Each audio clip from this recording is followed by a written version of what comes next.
amend or adopt the agenda?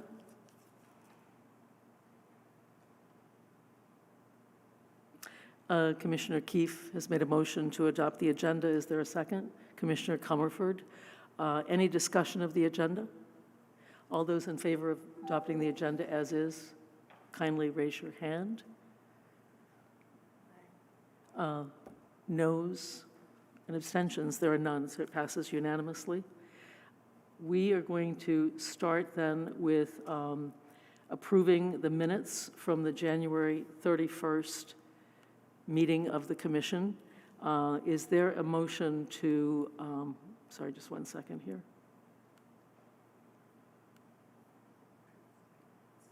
Is there a motion to approve the minutes?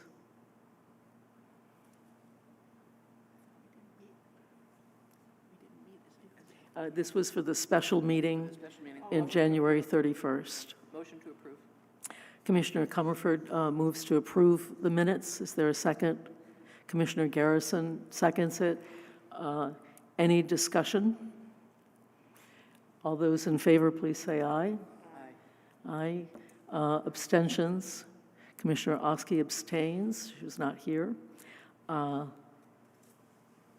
The second minutes to approve are from our regular December 20th meeting. Is there a motion to approve the minutes? Commissioner Keefe made the motion to approve, and Commissioner Comerford seconded that. Is there any correction or any discussion of the minutes?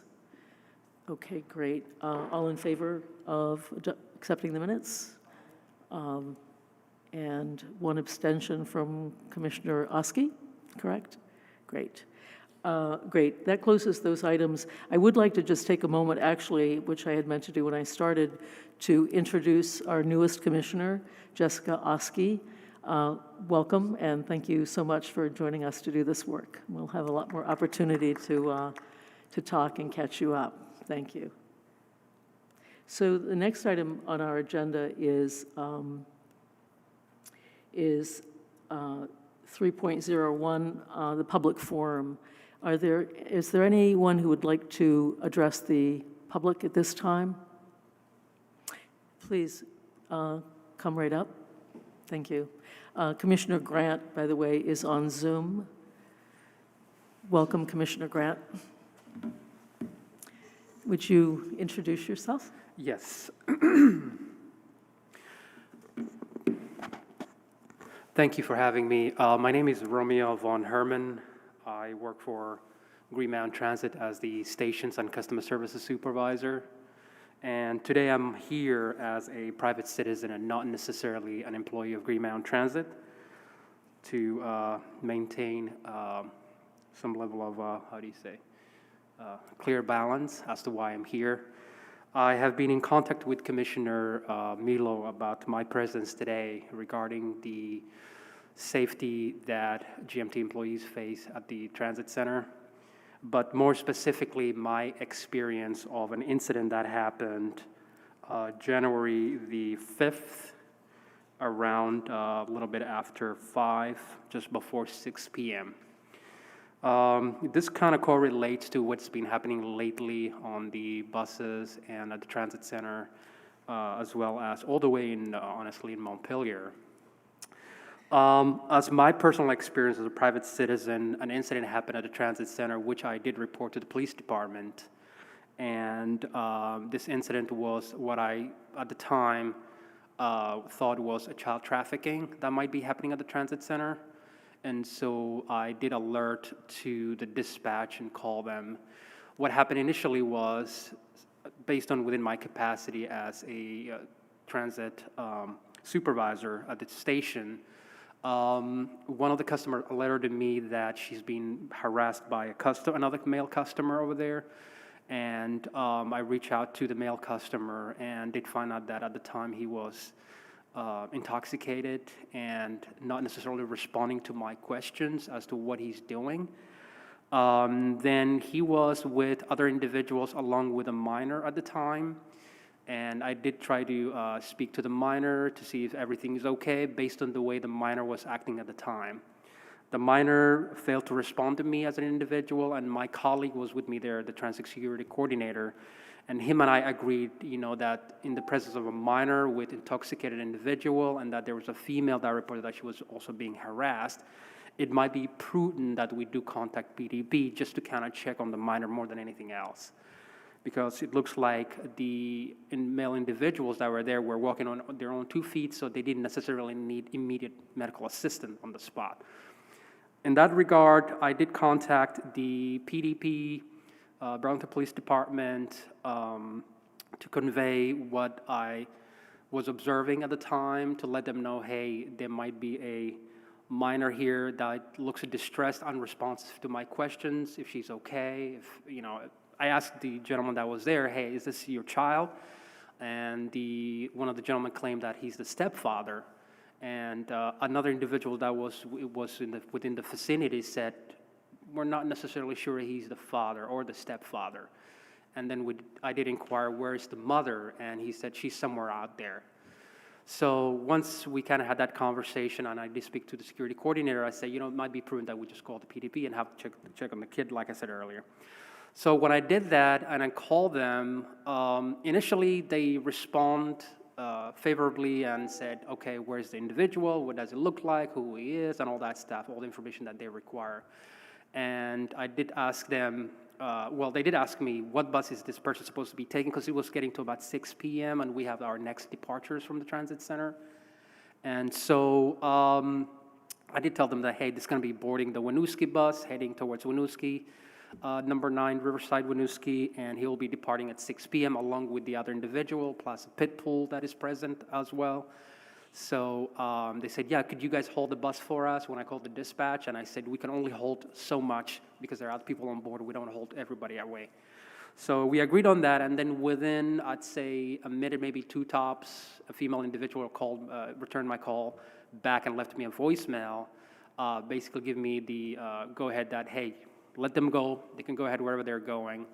And I was, at that moment, furious, and I felt there was a little bit of disservice as to the reason why I called and the fact that they made a split decision quickly to let these folks go without having to even check on the kid, if anything else. So at that moment, I called back the dispatch and I said, hey, I need to speak to the officer that left me the message. And they said, yeah, sure. So I spoke to the female officer, if I can find the voicemail that she left for me. So just at least for disclosure by the name of the officer. For the officer said that, yeah, we understand what's happening. You can let them go ahead. We'll try to send somebody to reach to the vehicle. And I said, if we let them go, then that's pretty much the end of it.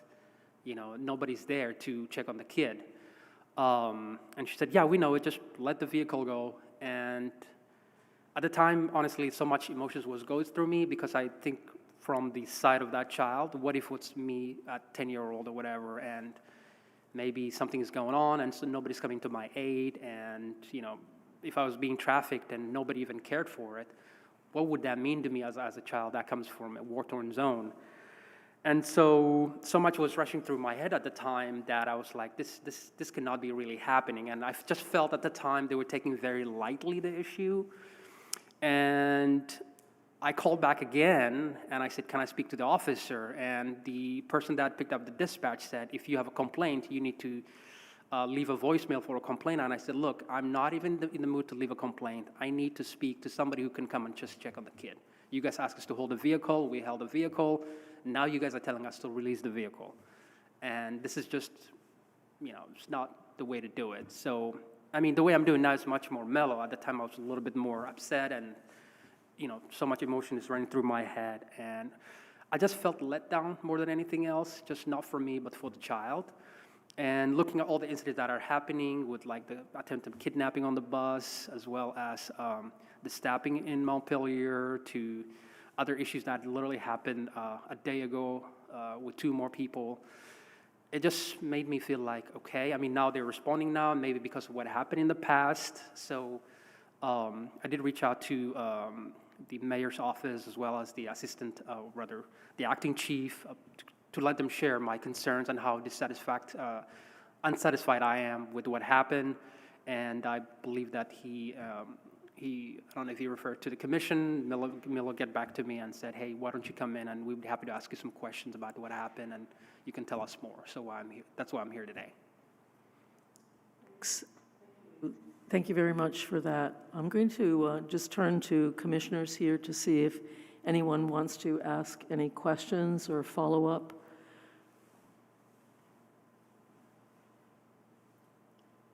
Commissioner Comerford? I don't have a question, but I do want to say thank you for following your instinct. Thank you. Thank you. Mr. Von Herman, I'd like to ask you just to clarify, you said that you sat down with the mayor and the chief? No, I never sat down with them. I sent an email Okay. to both of them to share my dissatisfaction of what transpired and the fact that response was, at best, none. At worst, basically being told, hey, stop calling us. And so that's why I reached out to them via email, and of course the acting chief did respond. And I'm not saying that, our law enforcement are bad or, they're not doing their job service the right way, but the way the whole situation transpired at the time, I felt it could have been done much better.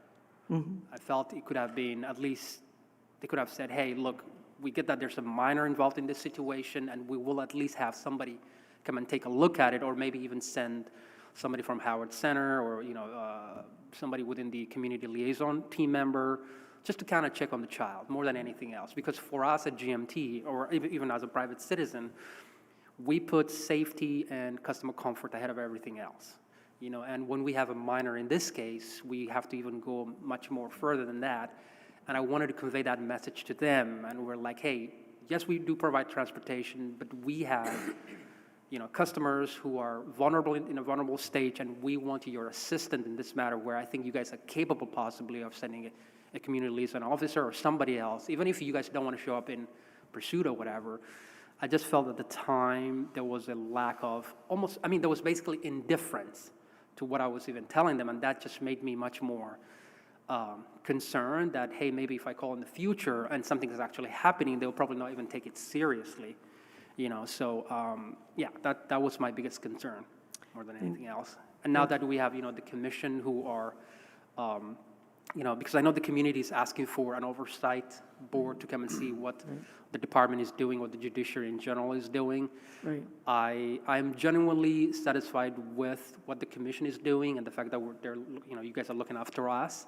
But I would like to see more done in terms of department response to vulnerable citizens or residents when they are in a difficult situation where it might not be able to be seen as that's happening, but there's a telltale sign that this is actually happening, where we're always told if you see something, say something. And when we say something and we're just treated in almost like an indifferent way, then it shuts people up and say, you know what, if they're not going to say anything, they're probably not going to respond in the future if something happens to. Thank you. Commissioner Garrison? Hi, thanks for being here today, and thanks for your civic duty. I was just wondering, did you ever get any feedback as to the end result of your complaint No. from the department? No, not at all. Okay. Not at all. I do understand that they were doing a little bit of investigative in the background, where they did ask for some videos and to that effect. But as far as direct outreach to where I was at and what my thought process was or what they could have done in the future better was none of it. Okay. Yeah. Thank you. Thank you. Mr. Von Herman, I just wanted to make a comment in case you didn't know, and also for people that are watching. So if a complaint is filed, that complaint also comes to the police commission. The department will investigate and will then report to the commission about how it wants to respond to the complaint. So there are parts of our process that are confidential and can't be done in a public meeting, but I did want to assure you that the commission will review whatever investigation is done by a department and weigh in on it. So thank you so much for coming tonight. I appreciate it. No, thank you. I do thank you for what you're all doing. I know it's part of the civic duty. Like they say, it takes two to tango. And so I'm just glad that you guys are there to help us out to go through this process. Great. Thank you so much. Thank you. Hi, I have a quick question. For Mr. Von Herman? Yes, please. I just wanted to have a clarification of something that you said. You said that you were told to stop calling, Correct. and at what point did that happen? It happened after 2 to 3, maybe even 4 calls to the dispatch. The dispatch person kind of got pissed with me, and it's like, hey, stop calling us. At that moment is the moment I was like, okay, this isn't going anywhere. And this is the moment where I was like, okay, I need to just air my concerns to the mayor as well as the, acting chief, Murad. Okay, thank you for the clarification. I just wanted to be clear as to what happened there. Thank you again for your service and being willing to talk about what you experienced. Thank you, Commissioner Miller. Appreciate it.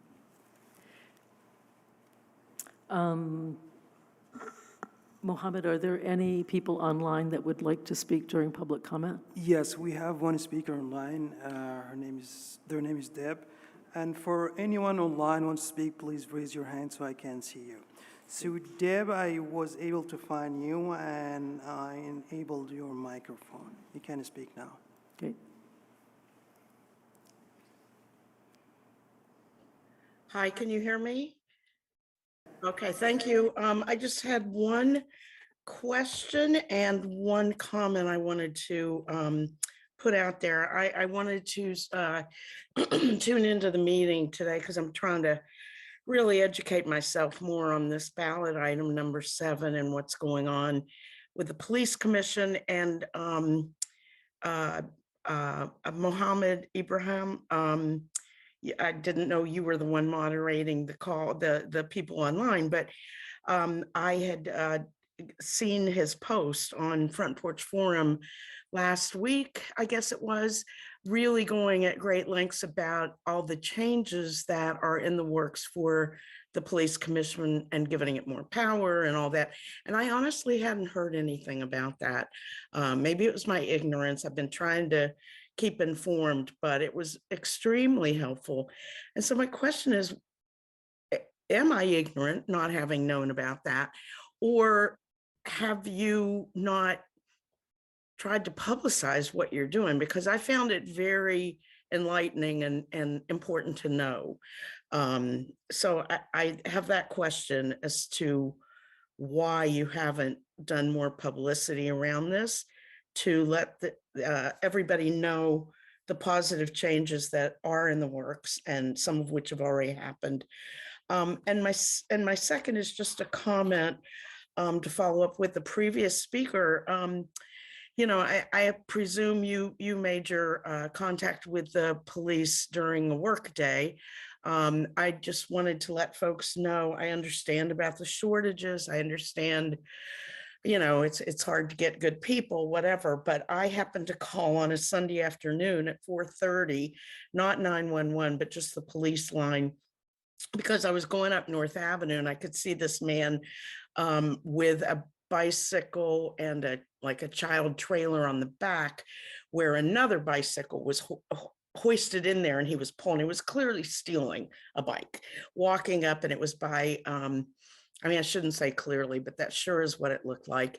And it was near BHS, or the former BHS. And so I just wanted to let them know, hey, if there's any officer on patrol who could just, swing down here and check this out, to let them know. So I called the number, and I don't know if any of you have tried to call during off hours, but it took at least 10 minutes to get through the answering message with all sorts of information. And then before I could finally push a button to speak to someone.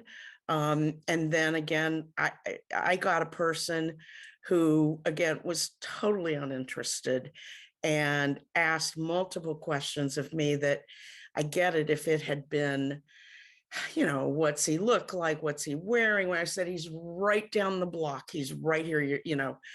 If somebody would just come if they can. But the person was clearly not interested, and I'm sure nothing ever happened.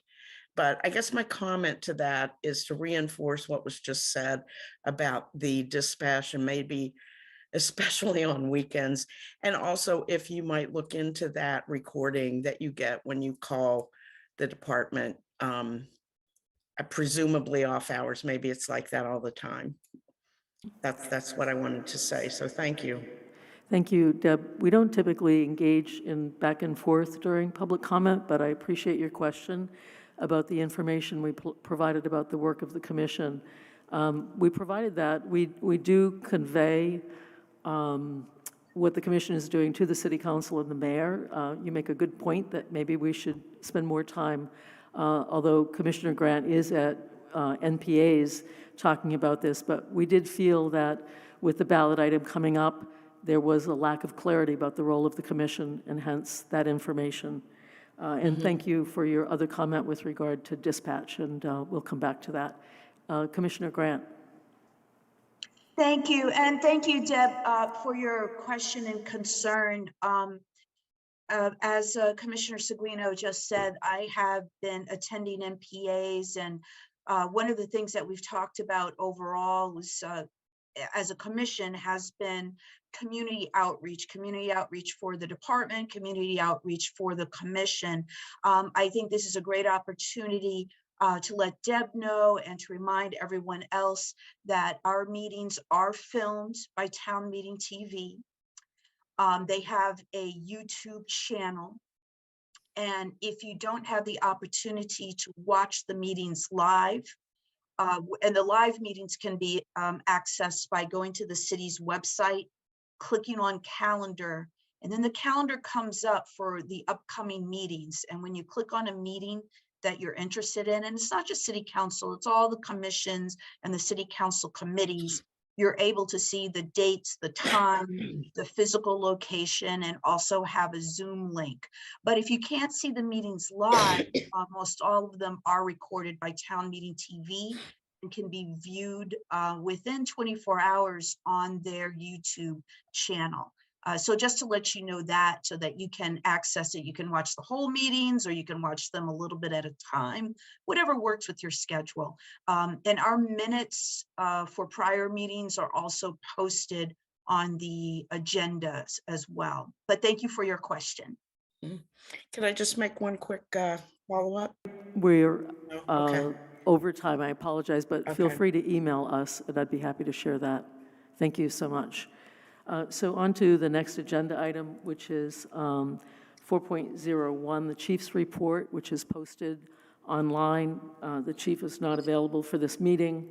I thought I would point out a few things from the chief's report that are useful. One is that there are now 65 officers, up from 61 a couple of months ago, and the number of community service officers, that is, officers that are not sworn officers that don't carry guns, but that are adding to the capacity of the police department, is now up to 6, but they anticipate hiring 12 within the next several months. And with regard to community service liaisons who do a lot of work with regard to mental health calls, there are now 4, and they're anticipating that to go up to 6. There's also some information with regard to incident volume, and this has been a topic of discussion at the commission, and the data are just for the beginning months of the year to date. And what we see is that there's a slight increase, there's an increase from 2022, but overall the incidents are actually about 30% lower than they were in 2017, 2018, 2019, and even 2020. And while the incidents that happen are deeply disturbing, it is good news to see that. And for those of you who have access to board docs, you can see where the changes in incidents are compared to previous years. Do any commissioners want to make any other comments on the chief's report? Commissioner Grant?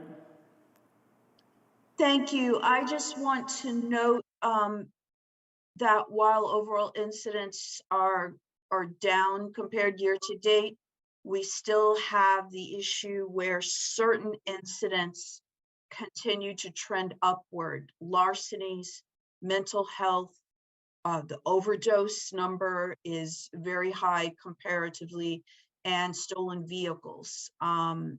These, I believe, are really related to our very unfortunate drug crisis. Stolen vehicles, we've had some very mild weather, but we've also had some very cold weather recently. And there's just this incidence where people go out to warm up their cars and then you leave your car alone. And that is how vehicles are, many vehicles are being taken. So just a reminder to the public to be vigilant. Do not leave your car alone running with the keys. Don't leave your keys in your car. Please make sure to lock your cars. People who are desperate are looking for something easy. And so the unlocked vehicle issue, cars and vehicles, definitely continue to be an issue. I don't want to victim blame in any way. I just want our community to be aware that this could happen to you, and just taking some simple precautions could help reduce this. Regarding the other things, we definitely need to have a plan to address this crisis in a more substantial way. Thank you. Grant. Moving on to item 5.01, nomination of a co-chair for the commission. And just to remind folks that in the past, the commission has had a chair and a vice chair. For a variety of reasons, the work of the commission has really increased, and we have felt that having a co-chair would make the job more sustainable for us as volunteers. Commissioner Gamache was co-chair until he resigned, and so we are in the position to elect a new co-chair. And I will take the liberty of nominating Shakuntala Rao as co-chair. I'm going to ask if there's a second to that motion. Commissioner Garrison. And let me just say that I appreciate that Commissioner Rao is new, but she has dived right in and is really has enormous energy and has already been very helpful and has the time that is needed to do this. And so I, with great confidence, nominate her for this position. Last asked if there's any other discussion or any other nominations. In that case, could I ask for a vote on this motion? All of those in favor, please raise your hand or say aye. Aye. Any noes, abstentions? Passes unanimously. Thank you, and thank you very much, Commissioner Rao. Do you want to say a word? Yes, thank you. Is this working? I just want to make sure.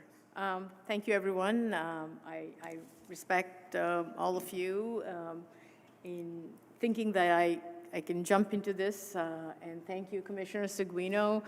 I'm still in the learning mode, right? So I'm going to reach out to each of you and ask many, many questions. I think I already have sent everybody many emails asking lots of questions, so I might continue to do that. The only thing I would add here is that Commissioner Seguino and I are working towards developing some blueprint of how to co-chair responsibilities in a more documented way. So we have been talking about establishing bylaws. We are one of the commissions that is a pretty important commission but does not have any written bylaws. So again, as we write that together, we will submit it to the commission so that we have more kind of codification of how this sharing will work. But thank you, everyone. Thank you very much. Moving on to item 5.02, introduction of Zoe Portlas, City Data Analyst. I see that Zoe is online, and I just want to, hi Zoe, I want to just preface this by saying that the commission each year receives a report from the City Data Analyst with regard to traffic stops, arrests, and use of force. and overall policing matters. It's a highly data-driven report, and Zoe is our new city data analyst that will be providing us the report this year. As I recall, it will be coming out in May because of her recent stepping into this position. So in any case, Zoe, I want to welcome you. Thank you so much for coming tonight, and feel free to share some thoughts with us if you'd like to, and maybe tell us where you're coming from. Yeah, thank you. It's great to meet you all. So about me, just briefly, I'm a recent University of Vermont graduate with a master's degree, and I was really excited about this position because I saw it as an opportunity to use my data skills, my visualization skills, and communication skills that I've developed over the past few years to improve our community. And so, as you said, I only just recently stepped into this role at the beginning of February, and it has been vacant for a few months. So top priorities include that police report. I think it's very important, and I'm very excited to build on what the previous two reports have gotten to. And also updating the open data so things are updated for the public to see. And additionally, I'm very excited about working with other members of the city, such as through ComStat or the Community Justice Center, to help improve the community through multiple ways. So thank you. I look forward to working with you. Plant biology. Plant biology, okay. And you had to do some statistics for that, I'm sure. Oh, yeah, definitely. Great, thank you. Any commissioners have any questions, comments? Welcome, Zoe. Thank you so much, Zoe, for being here, and thanks also for working with us on this. Commissioner Grant, very briefly, because Commissioner... Yeah, I just wanted, quick question. I just wanted to make sure that we get her contact information. Yeah, we'll definitely do that. Thank you. Thank you. Item 5.03 is establishment of a format for reporting and reviewing complaints. So let me introduce this item as well. One of the challenges that we've had as our work has grown has been tracking complaints. It ends up being a very complex process because there are many iterations in the process of reviewing complaints and reporting to the commission and hearing those. And Commissioner Keefe was generous enough to take this on when he joined the commission. And I want to thank you for the document that you produced for us that we got for this meeting, which is exactly what I was hoping for, which lays out in one document all of the complaints and the status of those complaints. Because it is challenging for all of us as a volunteer board to keep up with these materials, I thought it would be useful to put this on the agenda to hear from others on the commission if there's anything else that would be helpful for us in reviewing complaints and seeing if Commissioner Keefe would be willing to adopt those, or we could get him some help to do that. So want to ask anybody for input with regard to the process and any changes we might want to the process of preparing for executive session and reviewing complaints. Commissioner Comerford. Just to thank you. I find it very accessible and intuitive and helpful. Thank you. Commissioner Rao. Yes, I concur too. It's very helpful when we can have that summary, especially that you prepared, as well for all of us to review right before we go towards the discussion. So thank you very much. I think, I don't know if we need to adopt that as a motion, that we can just sort of go ahead with that. Okay, all right. Yeah, I think so. Anybody else have any other requests with regard, Commissioner Keefe? Well, you're all very welcome. I'm glad it was of some use. I would like really to thank our clerk, Mohammed Ibrahim, for uploading all of the documents into SharePoint. I think that was a really important, great improvement. And just one thing that maybe we could discuss with the big overall tracker, if there might be any way to embed links that commissioners could then just go to the tracker and then maybe just click on a link and be taken right to the files. I don't know if Yeah, that's... definitely, we can work on that, yeah, sure. Great. Yeah. And I also want to thank Mohammed. He did incredible work putting our SharePoint together, and Commissioner Oski, just for you, all of our complaints are now uploaded onto SharePoint, and every complaint has a folder with all of the relevant documents in there, investigative reports, officer affidavits, whatever it is that we need to review the complaints. So it is now all in one place. Thank you all so much for this. It's a huge improvement. Yes, Commissioner Comerford. Can I ask a little about the security of the SharePoint site? I worry about that a little bit. It is secure, only we have access to it. It's actually very similar to the SharePoint at UVM, where our departments have documents on SharePoint, like tenure documents and so forth, so it is secure. Yeah. Thank you. Okay, we have time-certain intervention by City Council President Karen Paul, who is here right now. I think that it makes sense to move to her intervention now and come back to 5.04. And I apologize, Shannon, for making you wait. Let me actually check with you, Shannon, to see if that's okay.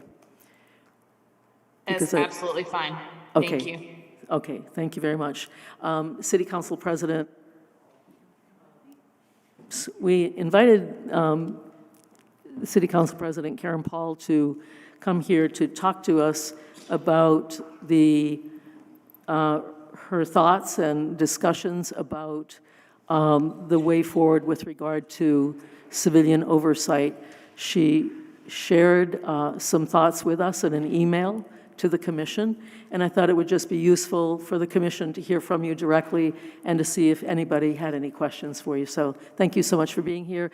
And also, Chair of the Public Safety Committee, Joe McGee, is also here, who's part of this process. So thank you both so much for being here.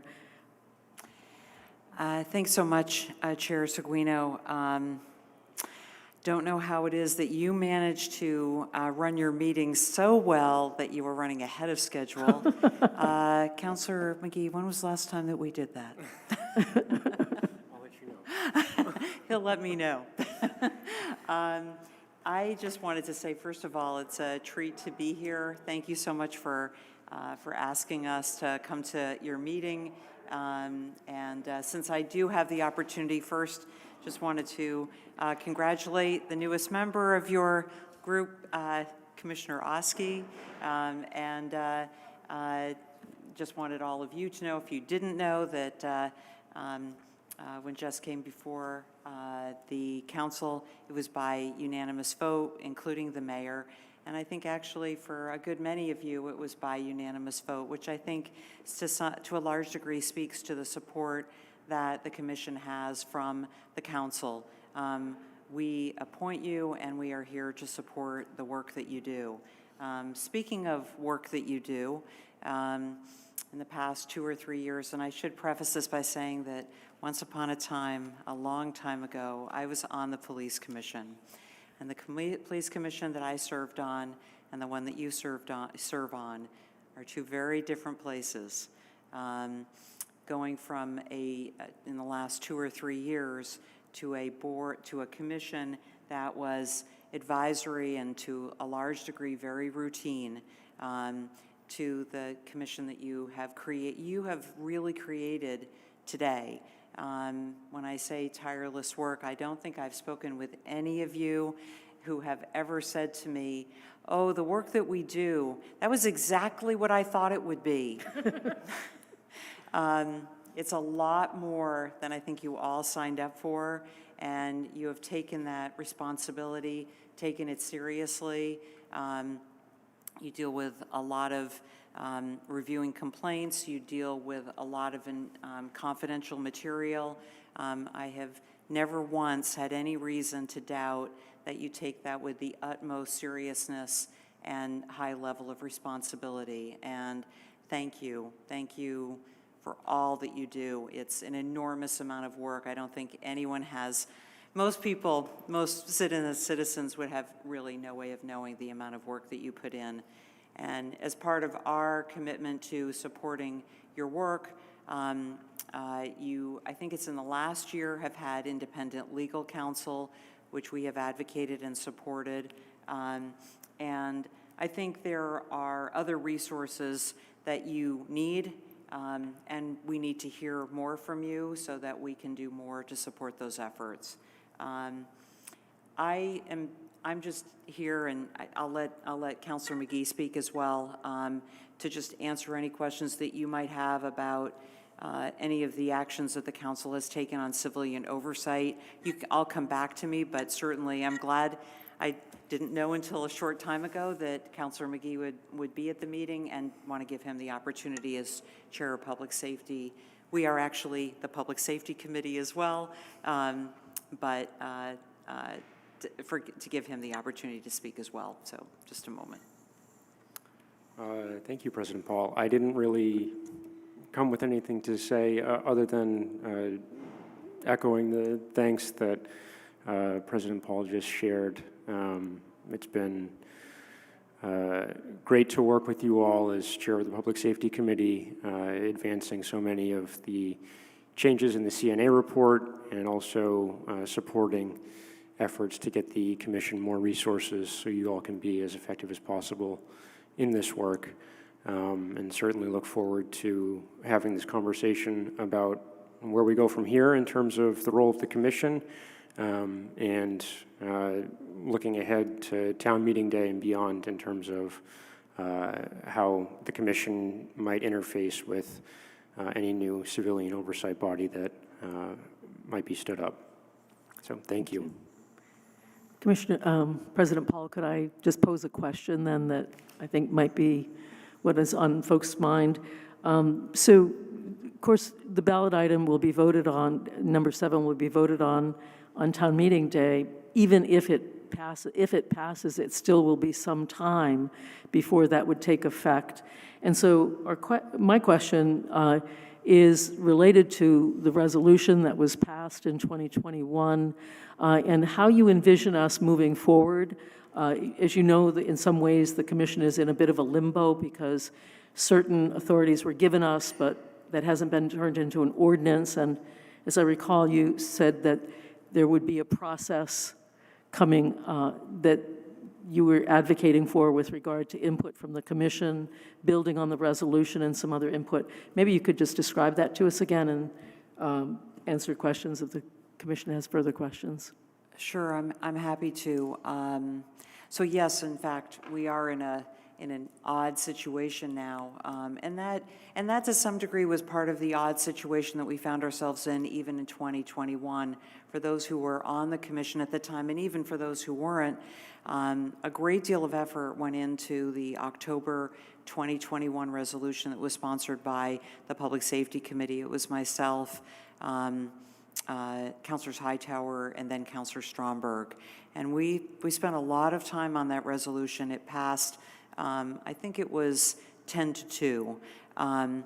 And the idea was to bring that forward, and as you all know, we got to a certain point, and then unfortunately the city attorney then left, and we were left in a bit of limbo in terms of that should have been the priority, and that did not become the priority because of just simply the level of limbo in the city attorney's office. They went from 6 attorneys to 3, and it created the need to really be not as proactive, more just simply doing the work that absolutely had to be done when it had to be done.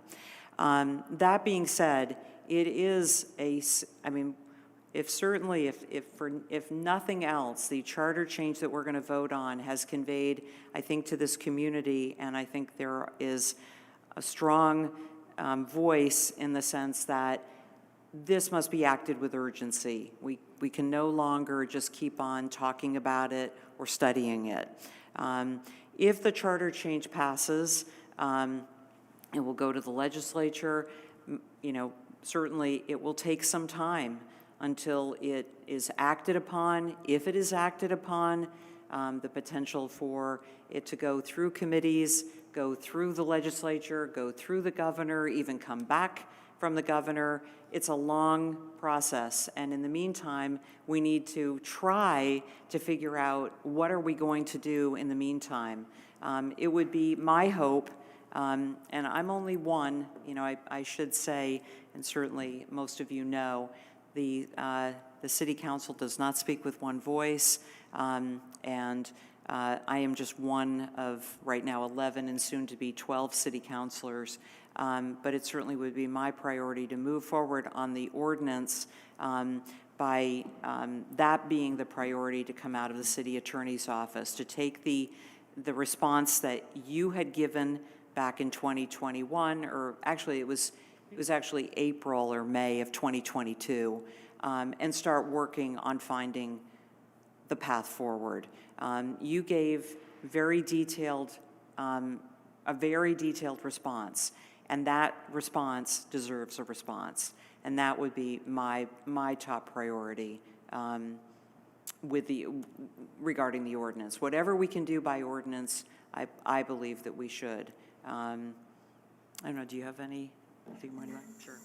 Yeah, I think acknowledging that if the control board passes on town meeting day, that we will have a significant amount of time, even if it makes it through the legislative process, to actually get that board stood up and ready to take over the responsibilities of oversight. So I would welcome the opportunity for the Public Safety Committee and the Commission to work together on a process for that, preparing for that board to be stood up, and ensuring that the Commission has the tools and the resources that they need, that you all need, to do that work in the interim.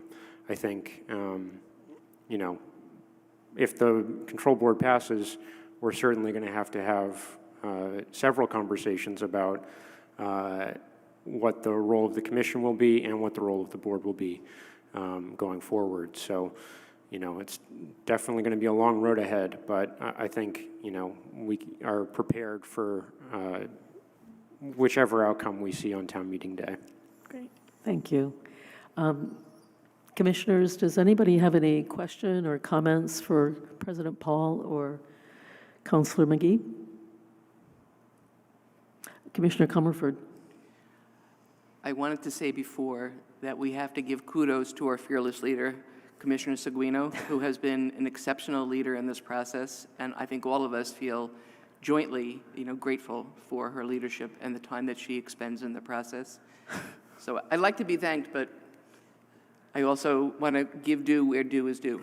Thank you very much. But now I have a question for you. My question for you is, supposing it doesn't pass, how quickly are we going to get the resolution passed, or the whatever it is, the ordinance? Well, so on February 6th, we passed a resolution. It narrowly passed. It passed, is it 6 to 5? Yes, passed 6 to 5. That sort of laid a path forward for how we would deal with oversight and accountability in the event that the ballot item doesn't pass. And that would set up a process. I mean, the first thing that I will be doing on the day after town meeting day, if it does not pass, is to reach out to the chairs of the Charter Change Committee and the Ordinance Committee, as per the resolution, and get moving on this. As I said before, we don't want to act with haste. But I think after working on this now for 2 years, I don't think haste is going to be the issue.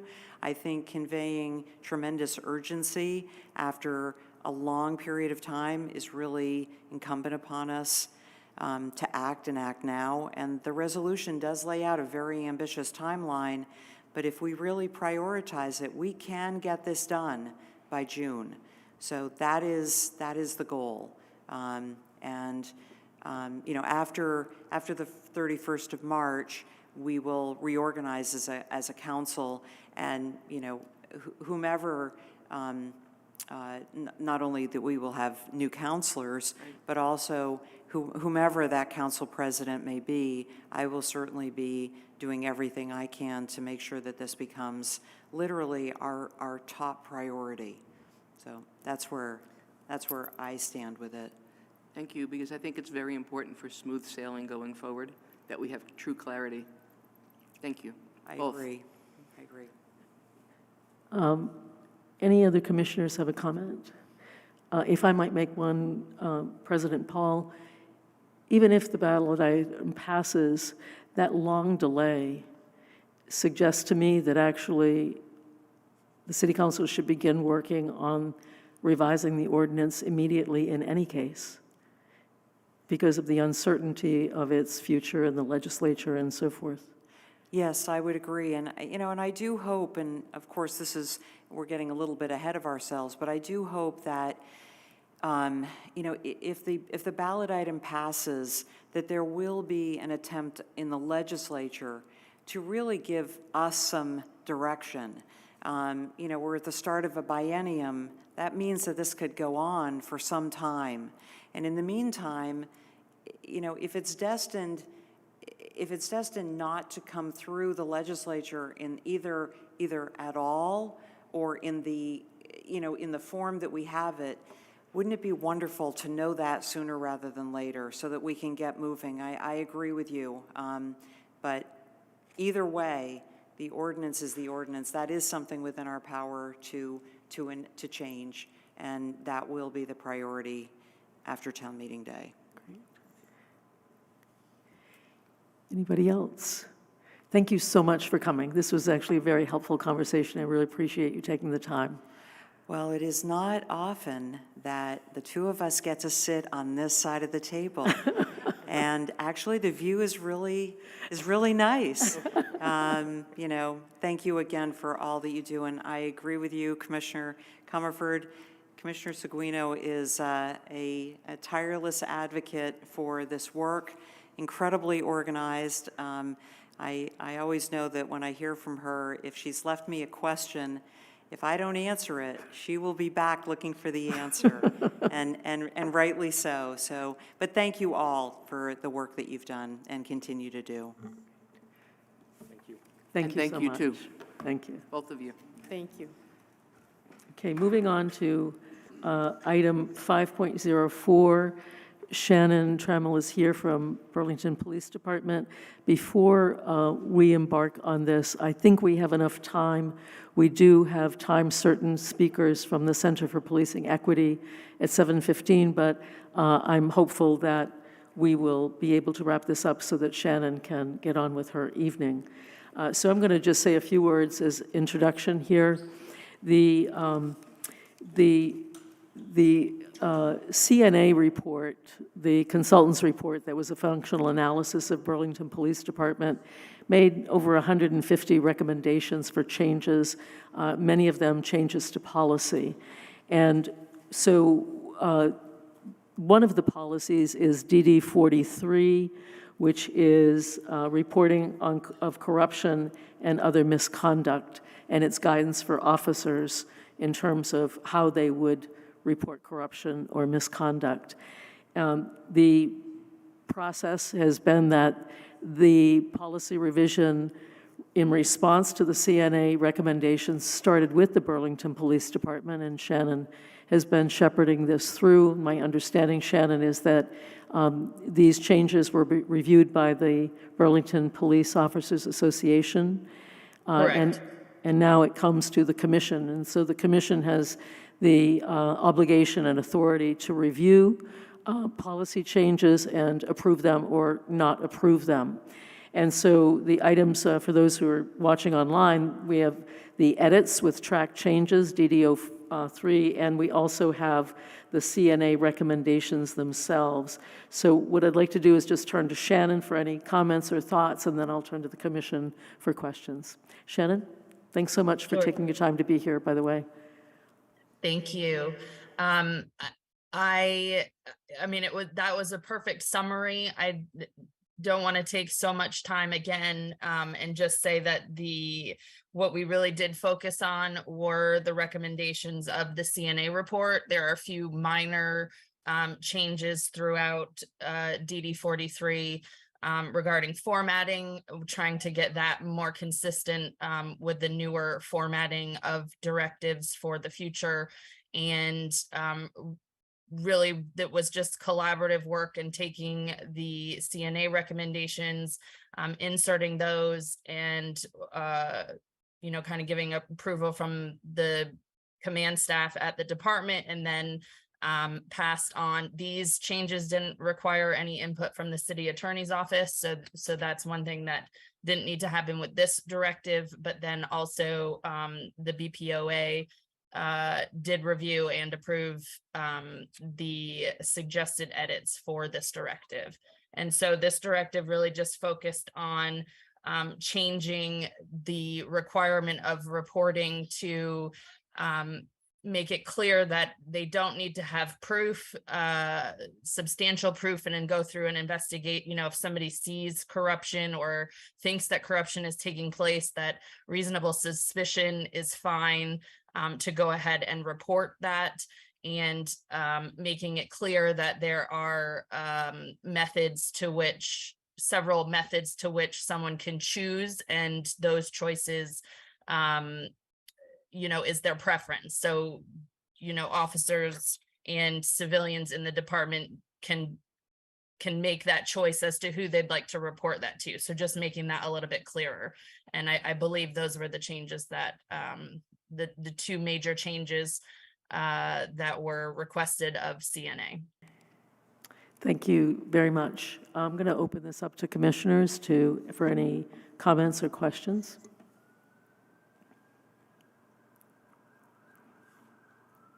Okay, then I'll start. My question was how this responds to CNA's request that language be added to assist employees in understanding the choice between the reporting mechanisms. And my question is really related to the fact that there are a variety of reporting mechanisms. One of them, for example, is to HR, as compared to, let's say, reporting to the deputy chief or the officer in charge. I'm curious as to, so my point is the following. It seems to me that there are confidentiality issues that might influence how an officer would choose, right? It might be more confidential to report to HR than to the officer in charge and so forth. And was there a reason that you didn't explicitly address that in this revision? So I'm speaking for me. I had some similar concerns. However, the document did originally list out the 4 ways that someone could report misconduct.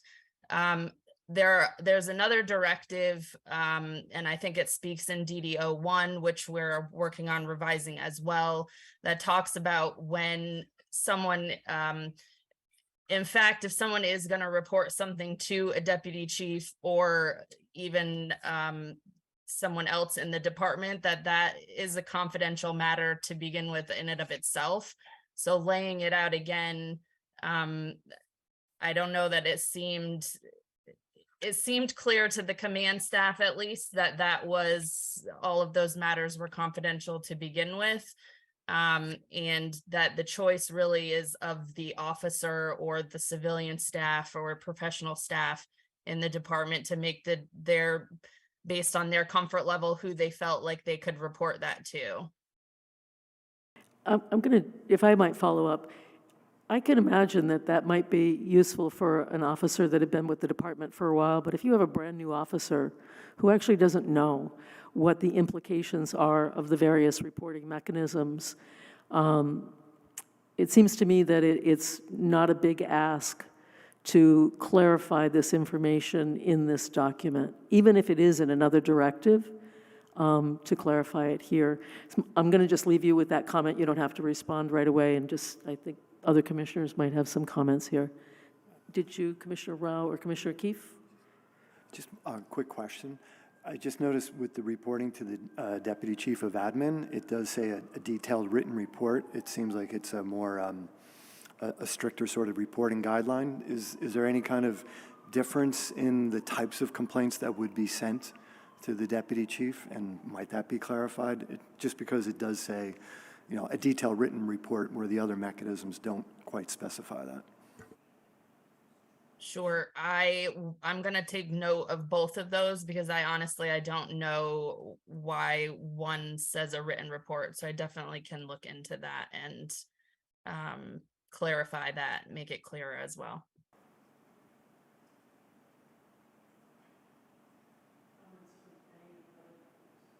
Comments from any other commissioner? Shannon, would it be okay then for us to leave this with you to discuss our comments with the command staff and so forth and bring this back again in March? Absolutely, yes. Okay. Anybody else? All right, thank you. Thanks so much for being here, Shannon. We miss having Sure. you. Can I ask just a quick question of Sure. the commission? I think I saw something about DD03 discussions, and so if you don't mind, if I hang out, if that's still on the agenda, I'm just going to hang out here for that discussion as well. Certainly. I'm going to move to that item.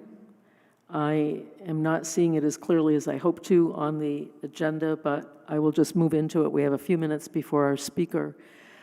So again, the commission agreed, is working with the Burlington Police Department to address numerous policy revision recommendations. And one of those is DD13, which is around mental health. Commissioner Rao and I are working on that, and we hope to have a draft version to give to the police department by March 15th in time for review at our next meeting. Hopefully the command staff and BPOA will have a chance to review it by then. The other item is DD03, and we are simply waiting for the police department to send us your changes. We have asked certain folks to provide comment on it, the ACLU, Jeff Jones, a former state trooper, Mia Schultz from NAACP.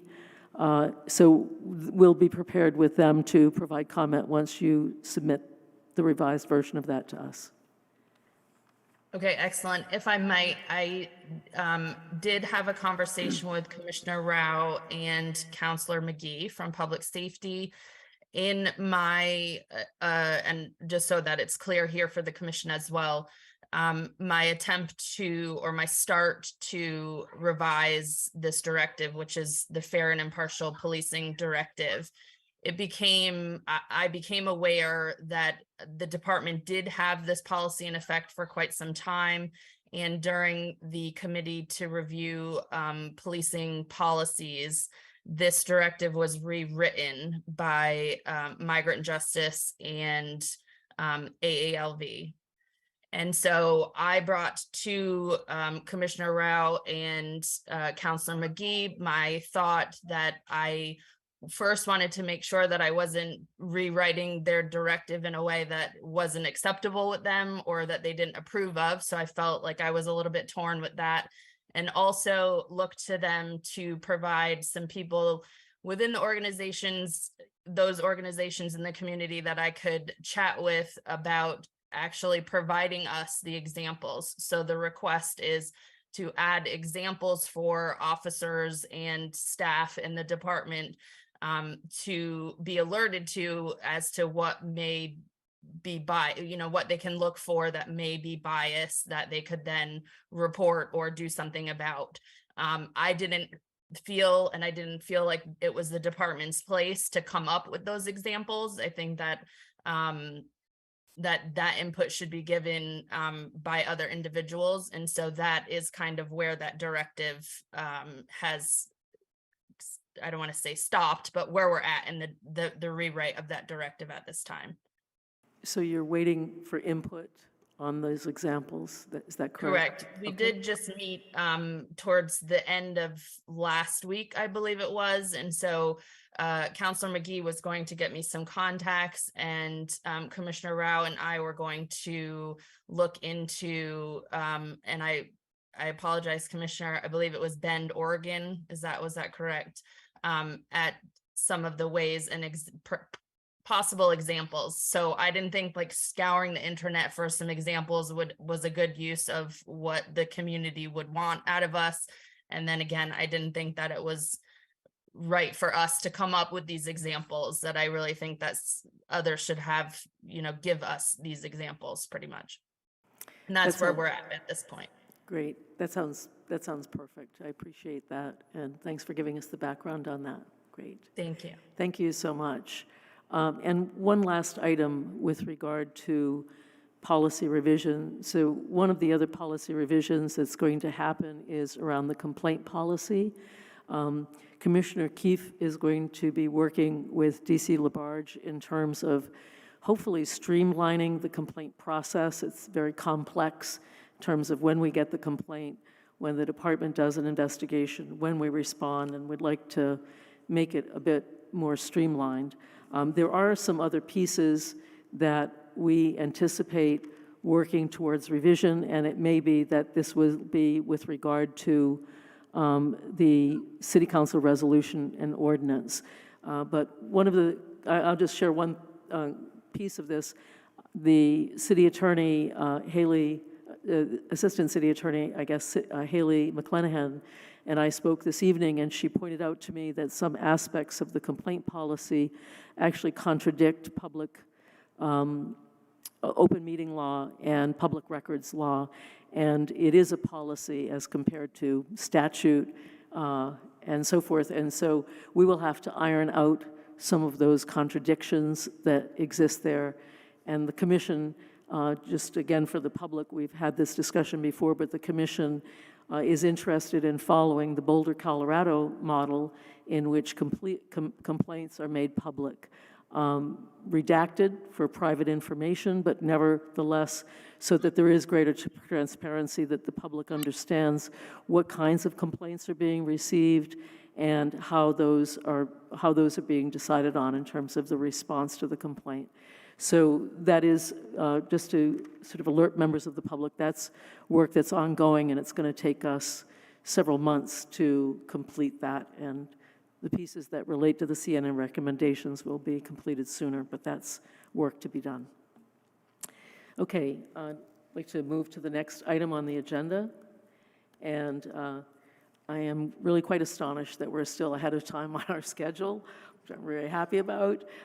And I'd like to, this is item 5.06 with members of the Center for Policing Equity, and I'd like to turn this over to Commissioner Comerford, who is the commissioner who organizes educational interventions for the commission and the community, and I'd like to turn it over to her to introduce our guest speakers, and welcome.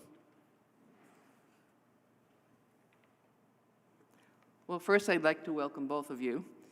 Tonight, we have two guests from the Center for Policing Equity who are going to talk to us about mental health emergency responses. Charlotte Ressing is a government affairs manager with the policy team at the Center for Policing Equity. Prior to joining CPE in May 2021, Charlotte spent years working on criminal justice reform at both the national and local level. Most recently, Charlotte provided technical assistance to counties and cities working to improve their crisis response to disrupt the cycle of incarceration. Before that, Charlotte worked at the American Civil Liberties Union, serving as a federal advocate for criminal justice reform and a drug policy expert. Charlotte has a JD from the University of the District of Columbia, David A. Clark School of Law, and received a BA from Tulane University. Welcome, Charlotte. Scarlett Neath is the Policy Research Manager at the Center for Policing Equity, where she leads the development of CPE's evidence-informed stances and related resources to advance equity, justice, and safety. Prior to joining CPE in 2020, She spent several years working on criminal justice reform at the national level, including supporting a network of prosecutors at Fair and Just Prosecution and working in the communications department of the Vera Institute of Justice. Scarlett holds a BA from the University of Texas at Austin and a Master of Public Policy with distinction from the University of Edinburgh, Scotland. Welcome. Welcome, Scarlett and Charlotte. Let me just say by way of introduction again to the people who are watching, is we were interested in hearing from Charlotte and Scarlett with regard to the CPE's work on this issue because the Burlington is moving towards a cahoots type model for mental health intervention, and it's therefore relevant to something that we're going to be embarking on. And we felt that it was important for us to continue to learn about this even as we're embarking on this. So thank you so much and welcome. Thank you so much for having us. I really appreciate it. I'm going to share my screen. We have a little presentation for you all. Is this working? All right, great. Thank you so much for having us. Again, I'm also going to throw in the chat. So we've really come into this work through a huge evidence-based research project that Scarlett and I have undertaken to really get behind what the numbers are in alternative response and to find how best communities can respond to mental health emergencies. So I'm including in the chat a link to our paper and resources on mental health emergency response. It is we have a long white paper as well as a short 2-pager that you can find there. And so, yeah, so a lot of these are our findings from our report, as well as some of the findings that we have come across as we've worked with communities implementing and standing up mental health alternative response, and also working with police departments to improve their response to mental health emergencies. So about the Center for Policing Equity, we are a research and action group that uses science to promote racial justice in public safety systems. We work to create safer communities by reducing the footprint of law enforcement. We've partnered with over 60 law enforcement agencies in 30 states. And we rely and base all of our research in science that says situations predict bias more than individual biases.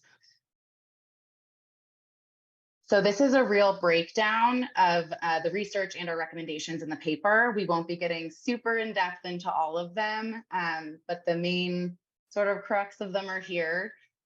We're asking communities to invest in alternative response programs, to regulate police response to mental health emergencies in order to at least provide a Band-Aid and really help some of these responses before places institute alternative response programs, and even after, since we know police will continue to respond to some mental health emergencies, investing in equitable mental health care and improving data collection and transparency. And just a few notes on here, I won't spend too much time on it, but investing in equitable mental health care we view as a really important aside. And obviously, you all are not in a position necessarily to do that, but when we talk to municipal leaders, we do ask that standing up equitable and sufficient mental health care be come with the alternative emergency response. We want people to be able to have mental health care before emergencies pop up. And improving data collection transparency, I think, is pretty self-explanatory. So here's a little bit of the national landscape on alternative mental health response. And here's some stats about why alternative mental health response is necessary. So 7 to 10% of police encounters involve a person who has mental illness. People with mental illness are no more likely to act violently than anyone else in the community, but police do arrest, injure, and kill people with mental illness at higher rates. In fact, people with serious mental illness are 12 times more likely to experience use of force by police. And here's a few little stats, and we apologize if you all know this, since we know you're far into this process. But so in Texas alone, they're seeing 7 communities that have or implementing alternative mental health response programs. Montana has 6. Iowa has a program that's responding in 18 rural counties. We're seeing some pop up in universities across the country as well. And here are some examples of these alternative response models. Some of them are a little bit more famous than others. I just wanted to include some of the less known ones like Texas, Montana, and some of these more rural locations where I think people don't realize that these programs are being set up. So some key evidence on alternative response. Denver's STAR program has had a study recently that came out that the program, and it was a very narrow scope. They were in a very small part of the city of Denver, and were only responding during particular hours. But they estimated that the program prevented nearly 1,400 criminal offenses in the duration of the pilot. There was an overall reduction of offenses, even in off hours. And during the pilot, police were never at any point called for backup. No responses ended in arrest or injury. Eugene's Cahoots, which is a very famous model, obviously the original, diverts an estimated of 3 to 8% of calls that would otherwise be handled by police, and responded to 16,479 calls just in 2021. They've had an analysis done that estimates that the city has saved $6 million by having the alternative response program respond to these calls as opposed to their police department. And I'm going to turn over to Scarlett for our next bit here. Thank you. So I'm going to go over some of the insights on best practices that we've learned from taking a look at these different programs, talking to the people that have stood them up and have helped run them. So first and foremost, these programs are really designed to fit local needs, and they are designed in consultation with a wide variety of stakeholders: local city leaders, community members, mental health and substance use service providers, emergency services, including police and dispatch, are often all at the table.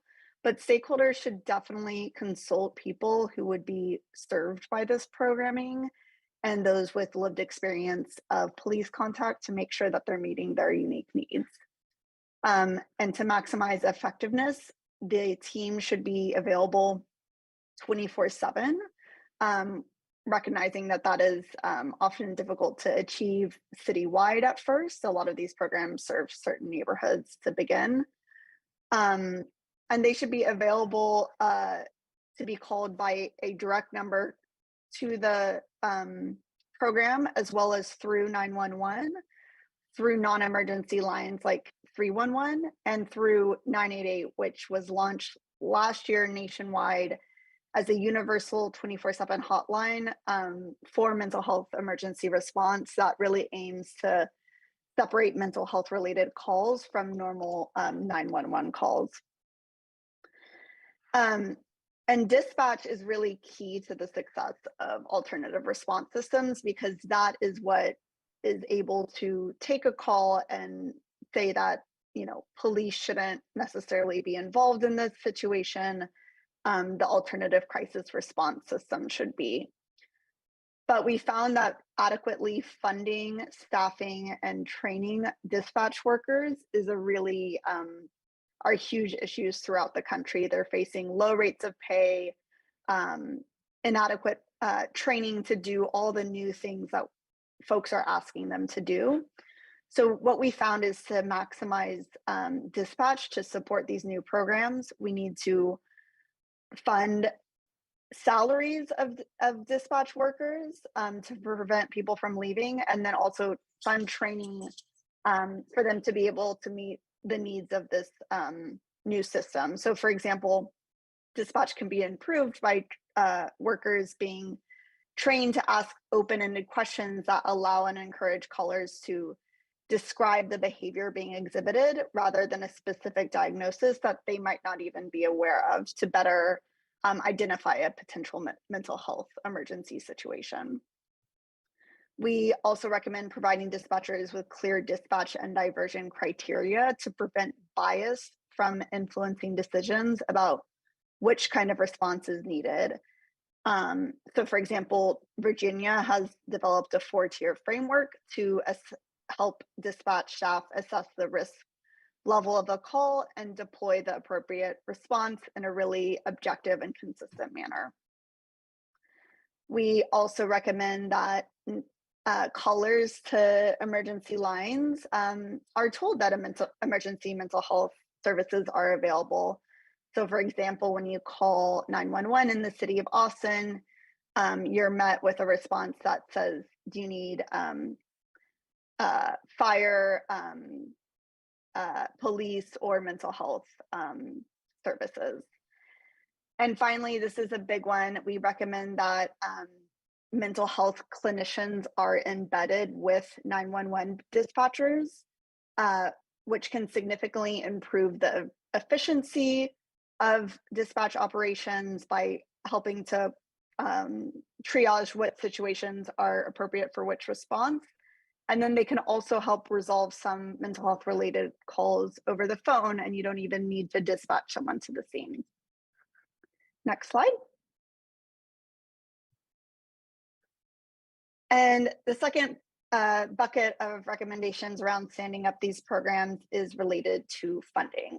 So obviously funding these programs is a challenge, and kind of similar to the dispatch staff issue, a lot of cities are having trouble recruiting enough social workers. So even once a program is greenlit and they have a budget and they're ready to hire people, it can take months and months to actually find these staff to fill these roles, because social work is a underpaid field and it is difficult to find people who will do it, to be quite honest. So just wanted to flag that as a sort of high level issue. But the list here is different kinds of funding that cities have used, and then also worth noting that sometimes localities use a variety of these approaches in tandem. So the first most common is programs are funded just out of the city's budget. This is the case with Cahoots and Eugene. And officials there see the program as a net cost saving because of the number Charlotte cited earlier, that it would take an additional $6.4 million to have the police cover the calls that Cahoots is currently covering. The Denver SAR program was funded out of a ballot initiative that increased the sales tax. There's also private funding that have started these programs, money reallocated from local police departments. And then there's potential new funding that is being enacted through the 988 crisis hotline that is prompting some states to pass a small tax on cell phone usage, with the purpose of meeting the need of developing more crisis programs to answer the calls made to that line. And finally, there's a few federal funding streams that have been used. Medicaid is a big one. So alternative response programs are eligible for Medicaid reimbursement. And then American Rescue Plan funding as part of the COVID Recovery Act. It's also worth noting that funding should be dedicated to evaluate the program, not just launch it, in order to create the evidence base needed to sustain it over years and years. I'll turn it back over to Charlotte. Thanks, Scarlett. So our final sort of batch of information here is about police and alternative response collaboration. And one thing I want to talk about off the bat is that I think one of the more surprising findings and responses that we're getting from some of the communities that we're working in is actually that a lot of these alternative response programs tend to be popular with rank and file officers. In Denver, they're seeing the majority of calls come from officers when they arrive on the scene. They aren't coming from community members, and they don't have the greatest diversion from 911 calls, so that is part of it. But police officers show up on the scene and they want alternative response there instead of them. I also just briefly want to touch on why alternative response is important as opposed to co-response. We do talk about co-response in our paper, and it can be a good harm reduction measure. But ultimately, alternative response is the only response to mental health emergencies that place healthcare and appropriate care at the center of response and not police and punitive responses. There's also limited evidence of how effective those programs actually are. There have been a lot more studies on CIT and co-response than there have been on alternative response. And part of that is that there hasn't been funding allocated for data collection and analysis as these programs are being stood up.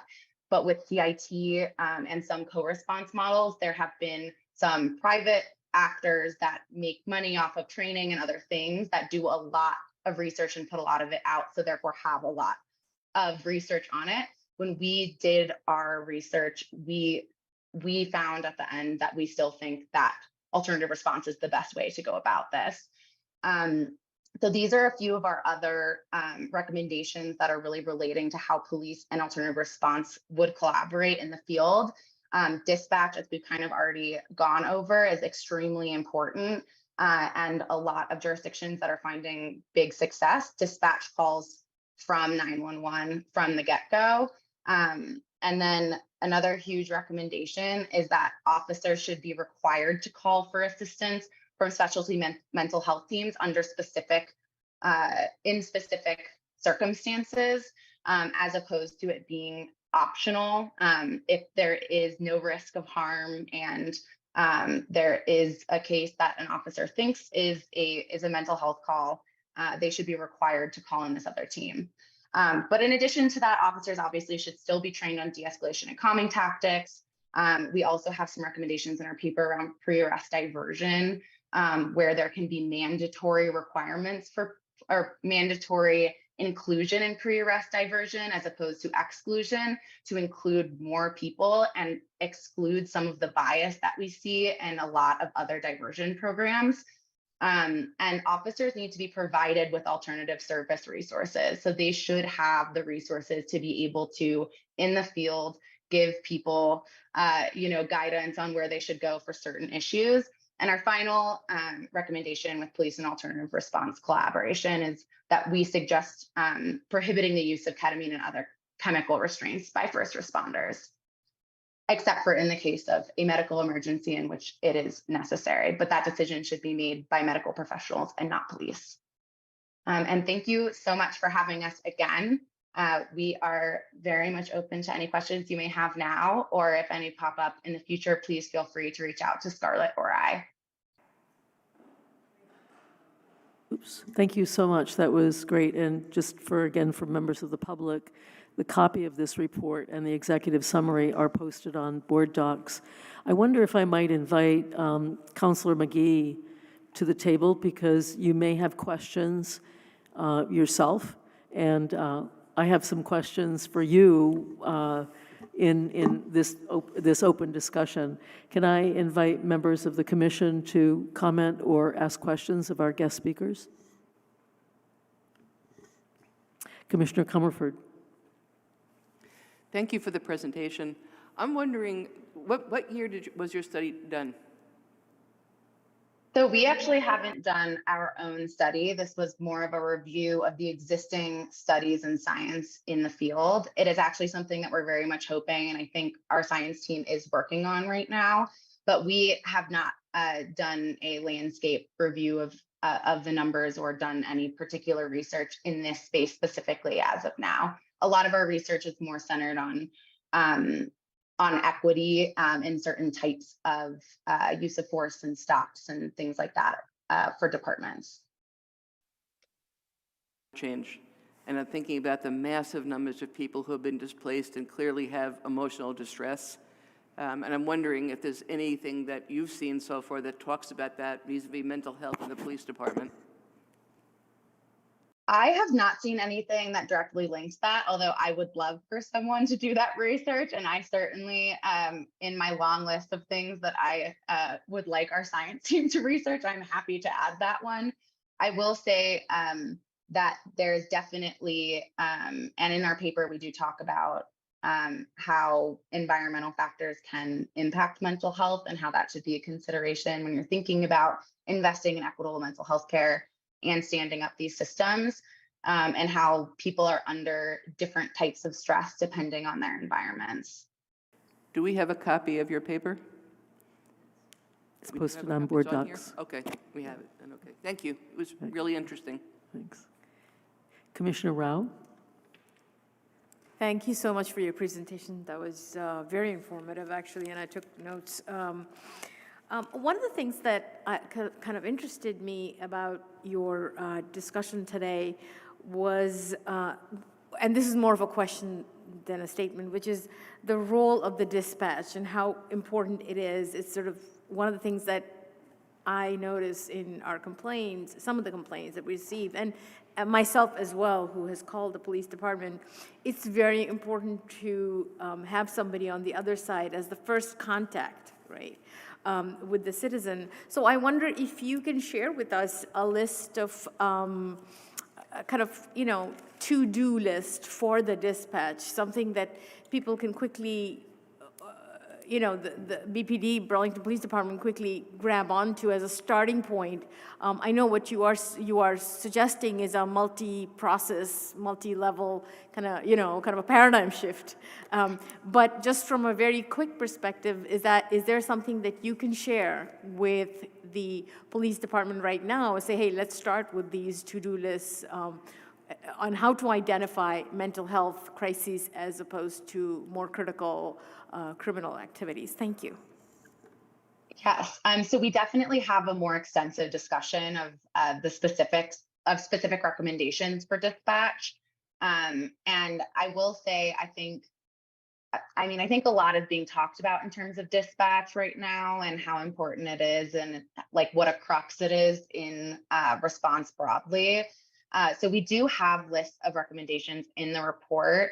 I think that there would likely be lots more that aren't included in our report, to be honest. But I think every locality is going about it differently and have different problems related to dispatch. So we wanted to keep the report as general as possible in order to be as applicable as possible to different jurisdictions. And I can actually, this is kind of Scarlett's real area of expertise, so I can turn it over to her if she has anything to add. I don't know, but.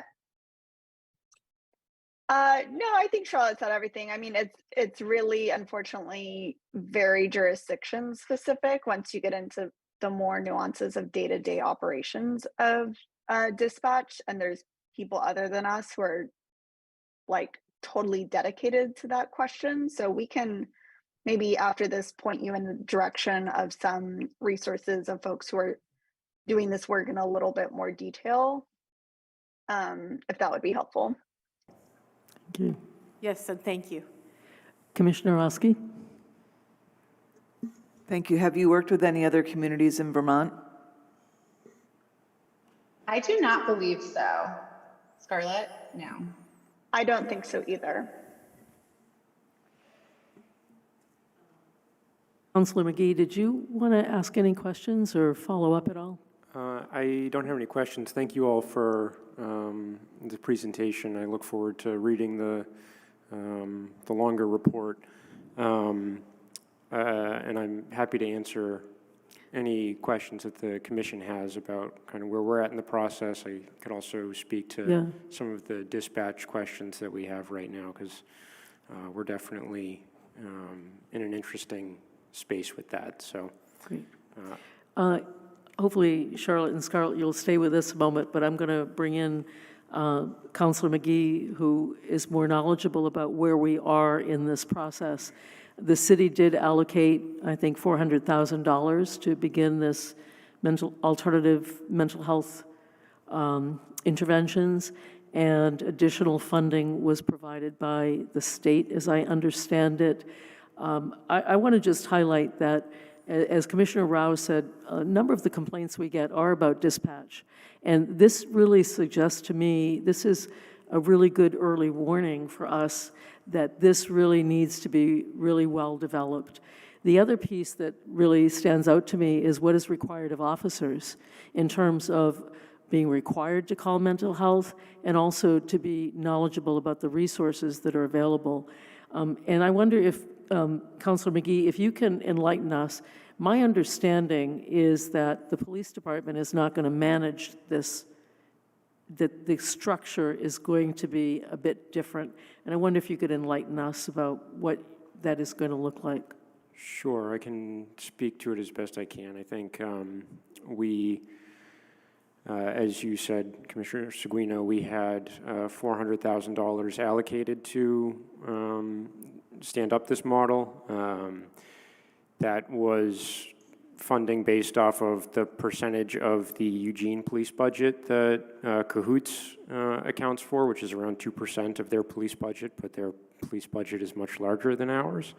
And so it was for a long time a big gap between the proposal that we received from the Howard Center to start an alternative response model and what we've allocated for it. So we did get that funding from the state. I believe it's over $300,000. It's $600,000 spread out over 2 years. And so we are going to have to be looking for funding to continue that. But we do have funding and someone within the police department now to help with the implementation of actually making this operational. And so Jackie Corbally with the city has been working with the Howard Center to figure out exactly where this fits into the services that the Howard Center already provides and how we'll work with dispatch. Right now, the Howard Center has street outreach, which in a perfect world would be operating from 8 to 8, 7 days a week. That is currently not the hours that they're able to meet, so there's a gap there in service. And it's, not really clear from, who you're supposed to call when you would like street outreach to go somewhere. You can call 911, you can call the Howard Center first call number. Both of those are going to kind of take their time to work their way through the system, so it's not as cut and dry of you call dispatch and dispatch is going to immediately reach out to the alternative responder. And so I'm hopeful that over the next few months we're going to see a lot more progress on making that operational. And the funding is there, hiring's going to have to start soon, and that's all going to be in coordination with the police department and the Howard Center. But I think my understanding is it will work the way it works in Eugene, where the Eugene Police Department contracts with the Whitebird Clinic and the Cahoots team to provide that alternative response service. Who in city government, who is responsible for coordinating this? That would be Jackie Corbally with the police department. Uh-huh. So Jackie was hired in the fall to actually start moving this through the process to apply for that state grant to get that funding. I see. Uh-huh. Any other follow-up? If I might ask, Scarlett and Charlotte, a couple of other questions. One of the discussion items here has been that the extent to which the time that the police put in on calls will be diminished as a result of this alternative model. Do you know what the experience, and one of the questions is, will mental health providers actually be able to answer calls themselves, or will they still need an officer, and will there actually really be a reduction in terms of the time demands on police officers? Can you speak to that at all in terms of the experience of other alternative models? Yeah, I think a lot of jurisdictions are seeing that there is a lot less police time spent on this, and I think that's why we're getting the whispers and responses we are, especially out of Denver, because I think it's much easier for officers to show up on scene and get the real experts, so to speak, involved and have them handle things, and that's definitely where the money savings that that one study conducted in Eugene found are coming from is police time. And this is actually something that we would really like to, it's another in our list of things that we would really like our science team to do research on, the actual reduction in officer hours and how much that costs. But I think pretty much across the board, there's a reduction in officer hours. This is mental health calls tend to be very long calls and stressful for officers as well. And I think every jurisdiction is seeing a lot less officer response. Again, in Denver, they didn't have any officer call-ins after alternative response was dispatched. And then even in Cahoots, they have some calls where they do where police are called in at some point during the response, but it's very few. It is not common. Thank you. That's something interesting. It's not what we've heard from other discussions, so it's helpful to know that. I want to ask you another question with regard to, you were talking about pre-arrest diversion, and you said that there tends to be bias in diversions. Can you explain that a bit more? Yeah, so there's been a lot, and we do get into this in the paper in a little bit more depth as well. And I'm bad with numbers, so I won't be able to quote the numbers at you. But one of the issues with diversion broadly and diversion at every step of the process is that we do see discrepancies by race in terms of who gets included in diversion or who gets the opportunity to participate in diversion. And so one of the ways that we've come up with, there really aren't very many places doing mandatory considerations for diversion.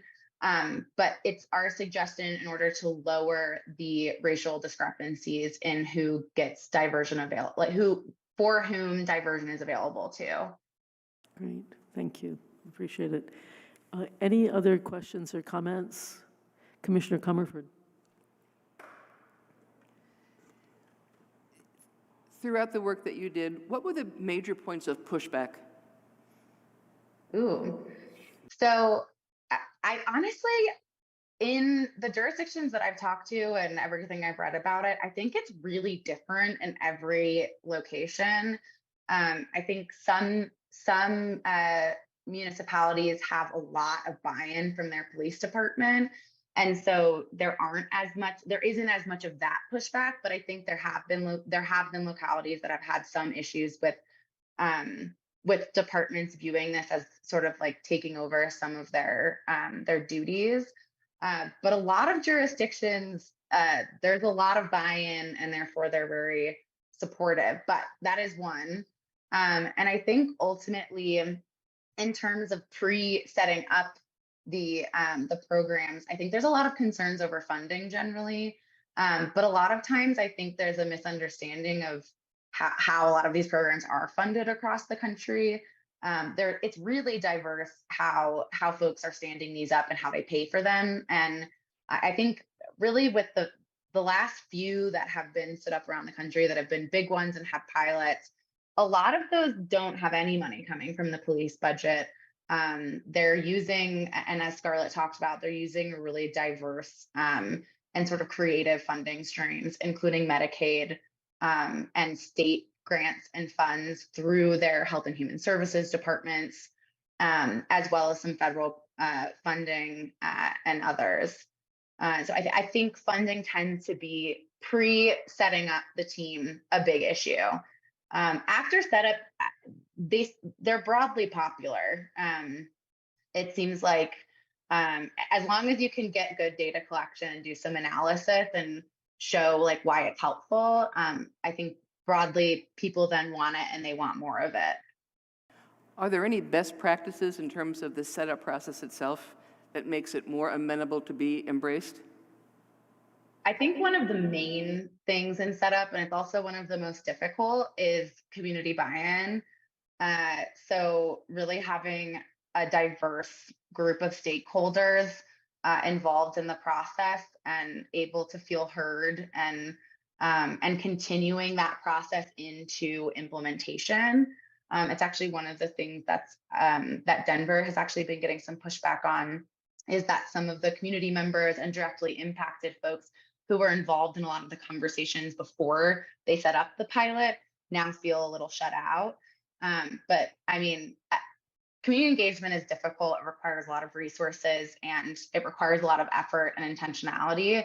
But I think it is ultimately one of the best ways to get buy-in, to get folks to trust the alternative responders, to be able to get police to trust the responders, and really just making sure people have a seat at the table. Thank you. Oh, actually, sorry, but also the data collection, I'll just say it like again and again and again. Data collection and analysis so that you can prove that this is something worthwhile to have. Thank you so much to both of you for being here. We really appreciate it. And thank you, Councilor McGee, also for being here. And I just want to reiterate that part of the Commission's role is helping to educate the community around public safety issues. And we felt that this was timely to have, given that we really are on the verge of embarking on this. So thank you all, and thanks to everybody for the discussion. Thank you so much for having us. Take care. Moving on to item 5.07, some chair updates, if you will. I'm going to just turn it over to Co-Chair Rao, who's going to discuss the Commission's website. Thank you, Commissioner Seguino. I have been working with the indomitable Mohammed, who has been working with me quite diligently, and we have made some progress towards getting the website, Burlington Police Commission website. It's moving, right? I mean, we are making some, we're making some progress. I met with Scott Barker, who is the Chief Innovation Officer at City of Burlington. Mohammed and I met, and we have a blueprint to start with. And what I need from you is a personal photograph. And Mohammed, you took some photographs today. Yes. So we are going to at least start with a very simple front page. When we are also looking for a very short biography of each of you, a photograph and a very short biography, 2 to 3 sentences maybe. And then we will at least launch it within the next month or so if we get all the information. Commissioner Seguino and I will also have to write down a description of what our goals and, not goals, responsibilities are, which seems to be shape-shifting. So I think what we will do is come up with some bullet points, share it with you, to at least have a linear information out there for the public. Is there anything else to add, Mohammed, beyond what I have just mentioned today? Is there any other information we need? Just we are waiting on the city support team to give us access to be able to edit, and like and we'll have just as I'm going to be the one who's have access to the website, I'll just have like quick training from the support team, and that's it. We'll be ready to go on. Are you saying you haven't gotten the access yet? No, yet. Okay. No, yes. Okay. Just so, waiting the access. Yes. So maybe we need to follow up on with you're right. Mr. Barker. I can do that. Yes. Okay. All right. Thank you. Thank you. And just for the public, it'll be a place where we'll post agenda to the meeting. I think it probably would be good to post the link to CCTV recording of the meeting and so forth. If you look at other civilian oversight bodies, they tend to have all of that information in one place. So I think it'll help us do a job of informing the public about what we're doing. I have one other, yes, go ahead. one other footnote to what you just said, Commissioner Seguino, is that we will be moving away from the Burlington Police Department website. I think that's the biggest change. There will be a link from their website, but there will be, of our website, but there will be a link from the city website. Yes. Which will be the primary link, if I'm understanding that correctly. I wonder if Commissioner Comerford? I wonder if it's possible to excerpt from the CCTV piece, just the educational pieces, and have a special place for those. I don't know if that's possible to do. Yes, we haven't actually gotten to the part of having like a more sublinking, you know, like the little other, there's a main page and there are other subsidiary pages. I think we will have to at some point sit down with Mr. Barker and figure out how to do that and what would be that additional resources that we can put on. So all, all the documents, all the educational aspect, actually, that's a great idea. So Mohammed, Sure. we can definitely work on that, so. A couple of other items to update you on. One is the unresolved issues with regard to the commission's access to materials needed to review complaints. We had gotten opinion from our legal counsel that the commission's access should be different than for the public because we are a body appointed by the city council. Upon the advice of President Paul, I reached out to the city attorneys to talk about developing a non-disclosure agreement to address any confidentiality issues. And the basic premise of this would be that the non-disclosure agreement would include unfettered access to any information the department avails itself of in conducting investigations of complaints, use of force, and use of force incidents, provided that the information wouldn't violate state or federal law, an active court order, or violate an agreement between the state or federal law enforcement agency. And so that was the guidance we gave to the city attorney, Jared Pellerin. He is working with Chief Murad to develop a draft, and we will work that through. Hopefully that will resolve the issues not only of access to unredacted investigative reports, but also to the issue of being able to retain videos for more than 3 days, which has been an administrative problem and hassle for us. So that is in the works. One other piece of information in line with my conversation with this attorneys McClenahan and Pellerin came the discussion of recording executive sessions. And City Attorney McClenahan told me that it's actually quite common to record executive session meetings. They are equivalent to notes, and therefore they are exempt from FOIA requests and so forth. And so we will, one of the issues, of course, is because if there are meetings on complaints and there's a different memory with regard to what happens and during these meetings, there's a difference of opinion in what was said, what was agreed upon, we will have a recorded sessions, and they will be kept in a more secure area on the SharePoint site that Mohammed and I will work out. So this is just to let you all know that we've had this discussion before, but we will start recording executive sessions for us to be able to retain the information. I think that is it for me on that item. Does anybody have any questions about that? Commissioner Comerford? What happens to the information in perpetuity? I'm going to just say that we'll probably work this out. I think that's a good question. And what you're saying is, for example, how long will these be retained and so forth? I think it's something that's a good question, and we should think about that. My sense is that if the executive sessions are covering complaints that have not yet been resolved, we need to retain them. But it would seem to me if they cover complaints that have already been resolved, then we don't need them anymore. Yeah. Okay. Moving on to item 5.08, use of force reports. And again, I'm just going to say a few things for the public, that this is a relatively new process on the commission, about 1.5 years, I think Commissioner Grant maybe recalls.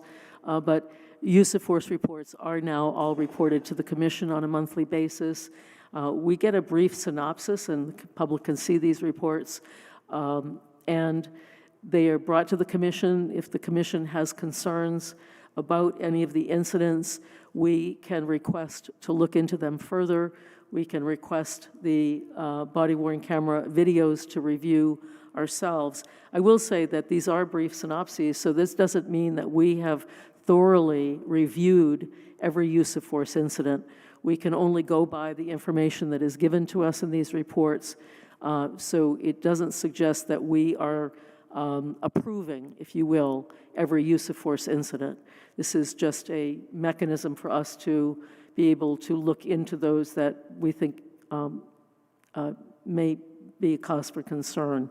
So with that, we have 3 use of force reports for the last half of December. We got the reports for the first half of December at our December meeting. So we have those for last half of December, all of January, and all of February. So I'd like to ask commissioners if they have any questions or concerns about these and would like to ask for any videos to be reviewed.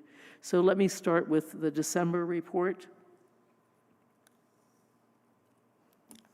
Commissioner Garrison? Yeah, I don't necessarily have a concern. I just think that we should do our due diligence to review body cam. So with that being said, I would like to see number 6, number 9, and number 13 of December. I also have January and February, but I can wait till you get to that. Okay. Anybody else for December use of force report? Just a moment here. We have talked about asking individual commissioners to take primary responsibility for reviewing videos. We all will get them, but if somebody takes the lead on them, that will be helpful for us. And so once I have the list, I'll see if I can ask people to volunteer to take the lead on reviewing the videos. So with regard to January of 2023, Commissioner Garrison, you had others? Commissioner Grant? Hi, for December, number 3.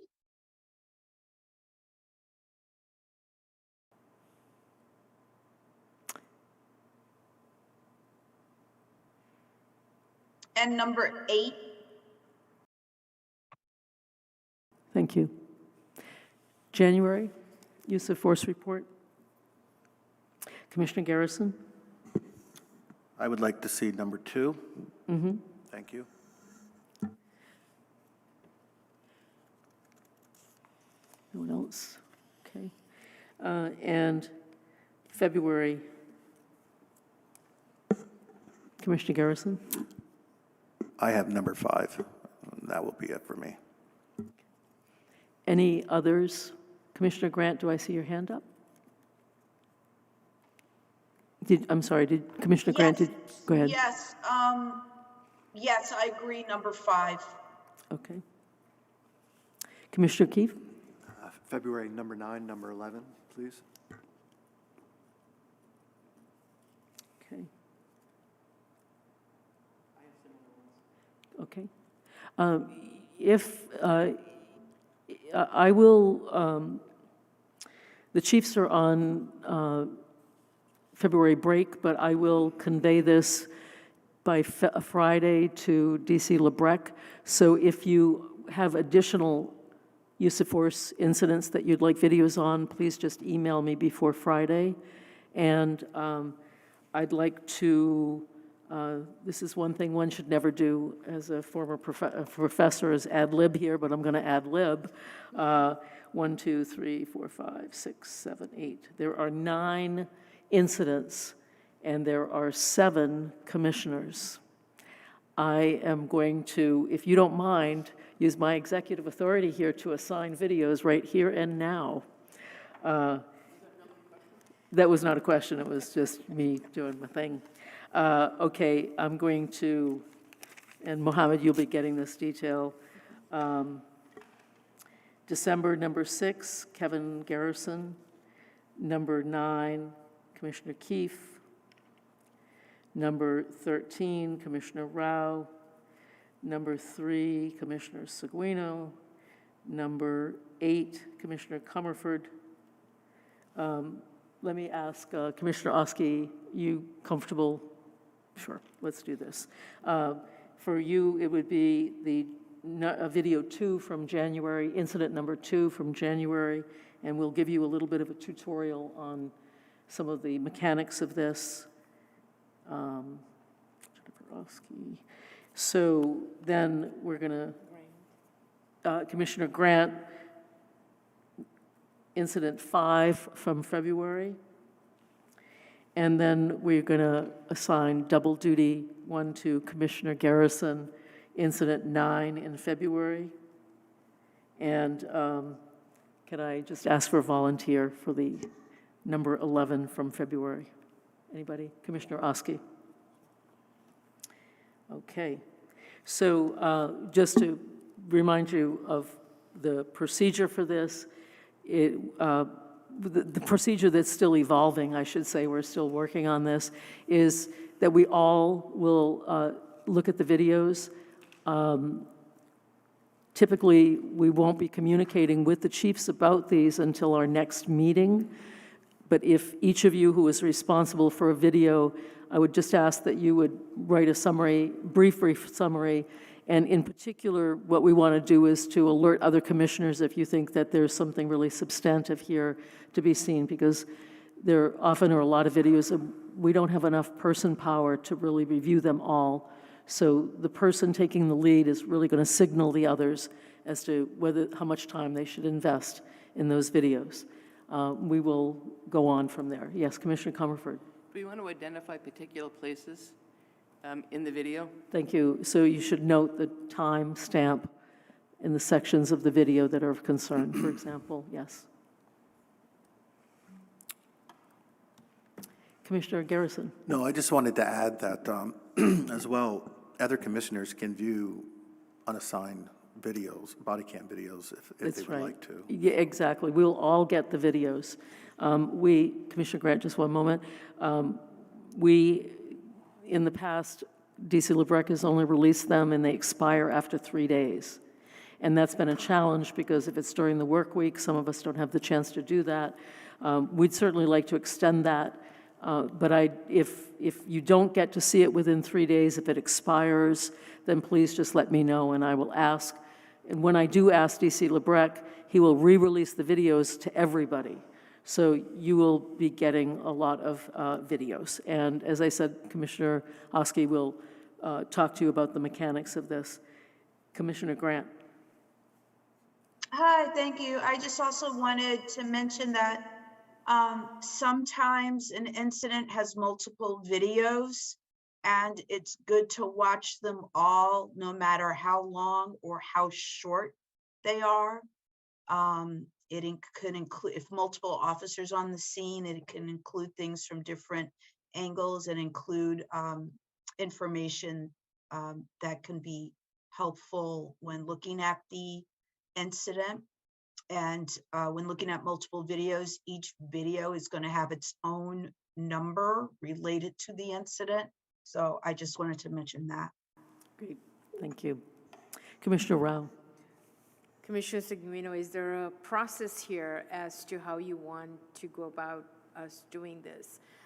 Do we email you if there is a concern, or we remain silent, or how do you actually want to do this? I think that now that we have a SharePoint site, I think people can submit to Mohammed and copy me, and he will post it. We'll work on a spot on the SharePoint site for these use of force discussions. Yes. Great. We are still evolving. I'm just, Commissioner Oski, our work is expanded and we're continuing to try to refine our processes, and this one is in process. Commissioner Comerford. This sounds like a new procedure for us. And we're thinking about a procedure handbook as a draft. We might want to think about that. Sure. Sounds good. Okay. Then moving on to agenda item 6.01, commendations that have been received. Mr. Ibrahim, would you kindly share those commendations? Yeah, sure. So the commission received 2 commendations from the police department. The first one is a resident wrote to Chief Murad saying, "My wife and I want to commend Officer Power. A couple days ago, Officer Power came to our door to return a license plate that had been removed from the front of our car and attach it to a stolen vehicle by someone who subsequently committed various crimes in the neighborhood.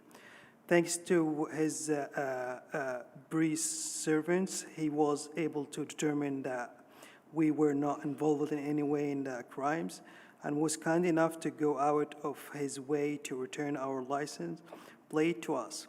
He was very professional and courteous in our presence, and obviously he is a real asset to the department. The second one, another resident wanted to commend Community Officer Young. They said the Community Officer Young responded after another driver rear-ended my car yesterday. He was sure myself and the other driver were okay and professionally handled the situation while completing the police report. He informed us of next steps and reassured us even as we were quite shaken after the ordeal. CSO Young's professionalism, kindness, and commitment to service came through strong during my interaction with him. I just wanted to thank him again and also let his superiors know about this very positive interaction. Thank you very much. And I just want to remind the public that part of our job is oversight, but it is also to share the successes of the police department, and these commendations go towards that goal. So thank you, Mohammed. So this brings us to item 7.01, Commissioner updates and comments. I just want to say that we are slightly over on time, and we do have an executive session, but I'd like to afford any commissioner to provide any updates or comments that they would like to at this time.